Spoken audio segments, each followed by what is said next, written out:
ولنبلونكم بشيء من الخوف والجوع ونقص من الأموال والأنفس والثمرات وبشر الصابرين. هنا الله سبحانه وتعالى جمع في هذه الآية بين أصول المصائب الخمسة. كل مصيبة في الدنيا ترجع لواحدة من هذه الخمسة: خوف، جوع، نقص أموال، نقص أنفس، ونقص ثمرات.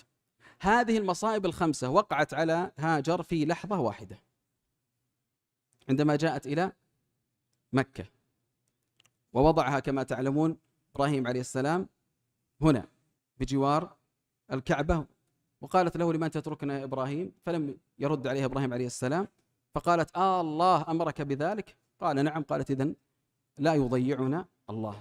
قالت: إذن لا يضيعنا الله.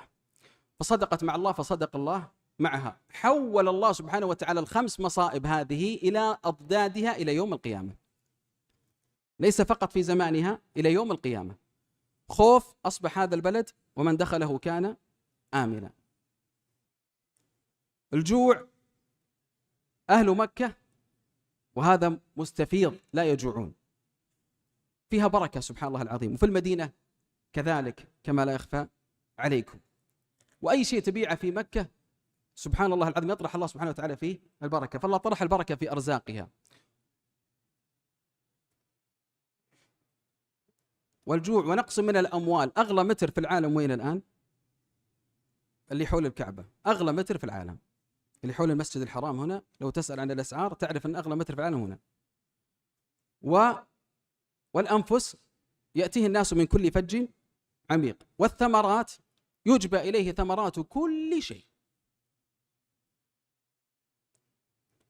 ثم قال الله سبحانه وتعالى: إذن عندما صدقت مع الله حول الله سبحانه وتعالى هذه المصائب إلى أضدادها، ليس فقط في زمانها وإنما إلى يوم القيامة. وقال الله في نهاية الآية: وبشر الصابرين.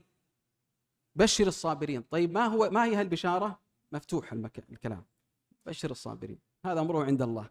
وذاك الله سبحانه وتعالى في الآية الأخرى ماذا قال؟ إنما يوفى الصابرون أجرهم بغير حساب.